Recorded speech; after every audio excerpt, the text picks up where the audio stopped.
आइए बच्चों आगे चलते हैं लाभ हानि खाते का नमूना बनाने के लिए। लाभ हानि खाता, लाभ हानि खाते का नमूना।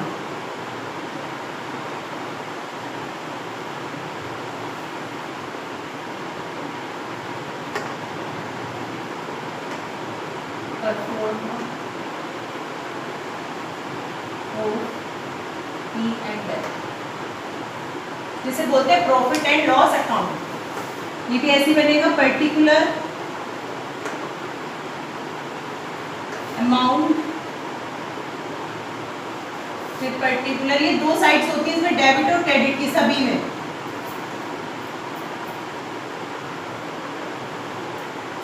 विवरण, धनराशि, विवरण और धनराशि।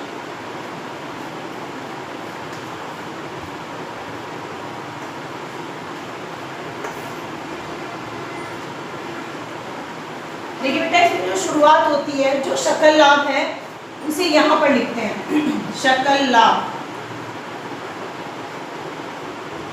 जिसे बोलते हैं ग्रोस प्रॉफिट।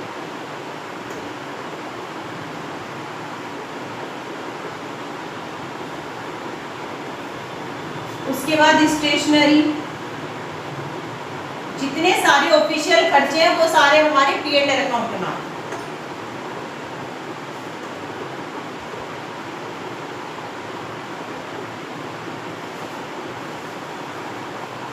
ब्याज, इंटरेस्ट अकाउंट, सभी के आगे अकाउंट लग जाएगा। कमीशन,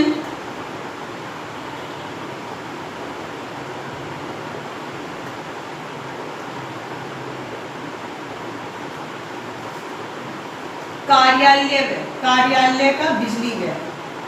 बेटा ये चीज ध्यान रखना, अगर कारखाने का बिजली व्यय आता है तो आएगा हमारा व्यापार खाते में, ट्रेडिंग अकाउंट में। अगर कार्यालय का बिजली व्यय आता है तो फिर हमारा आएगा इसमें लाभ हानि खाते में।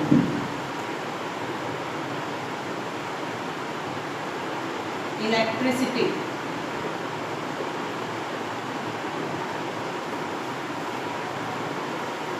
छूट, कटौती, सभी इसमें आ जाएंगे। डिस्काउंट, विज्ञापन, एडवर्टाइजमेंट,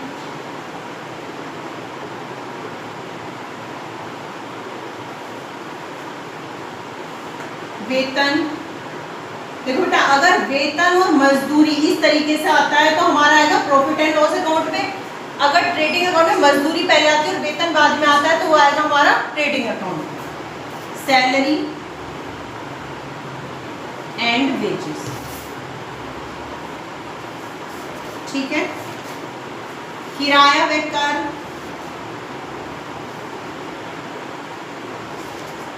और देखना अदद, अगर अदद आता है इसमें भी आउटस्टैंडिंग आती है तो प्लस हो जाएगा, ठीक है। रेंट एंड टैक्स,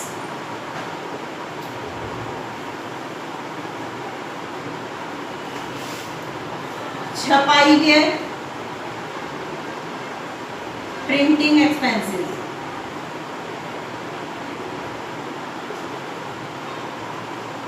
और भी बहुत सारे इसमें बहुत सारी चीजें हैं जो हमारे सारे ऑफिशियल खर्चे हैं वो सब इसमें जोड़ो। डेप्रीशिएशन बेटा, ह्रास,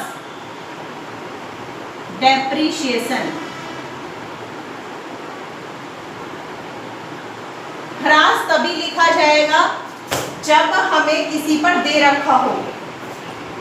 जो एडजस्टमेंट में दे रखते हैं कि भवन पर 5% ह्रास, फर्नीचर पर या मतलब कि मशीनरी पर, जिस पर भी दे रखते हैं उतना 5% का उसका निकाल करके फिर घटा के उसी में से, उसी संपत्ति में से, तब यहाँ पर खाली ह्रास दिखाया जाता है। खाली ह्रास जो निकाला गया और घटाने के बाद जो है वो दिखाया जाता है आर्थिक चिट्ठे में, ठीक है। फिर उसके बाद यहाँ आता है शुद्ध लाभ, जिसे बोलते हैं नेट प्रॉफिट।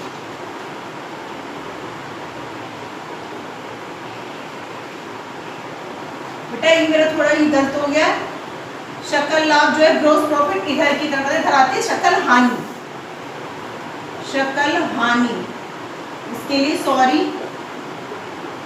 ग्रॉस लॉस, तो मैंने थोड़ा ध्यान नहीं दिया। इधर आता है शकल लाभ ग्रोस प्रॉफिट, क्योंकि इसमें ट्रांसफर हो जाता है in profit and loss account में, ठीक है। उसके बाद जो भी प्राप्त है, प्राप्त कमीशन, प्राप्त ब्याज, प्राप्त छूट, प्राप्त किराया,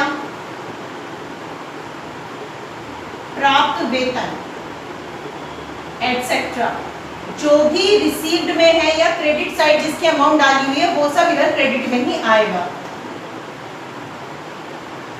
commission receive, interest receive, discount receive,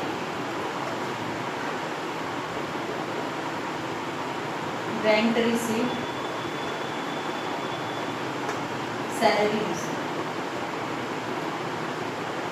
बेटा एक आता है अशोध्य ऋण का, वो प्रावधान, अशोध्य ऋण संचय पर प्रावधान जो आता है, अगर उसके अमाउंट क्रेडिट साइड में लिखी हुई है तो इधर की तरफ ही आएगी, ठीक है। और अगर हमारा यहाँ पर शुद्ध हानि हो जाती है, शुद्ध हानि, तो वो इधर आएगी, जिसे बोलते हैं नेट लॉस, और यहाँ लास्ट में आ जाता है दोनों साइड टोटल, ठीक है। अगर कोई प्रॉब्लम हो तो मेरे से कमेंट करके पूछ सकते हो।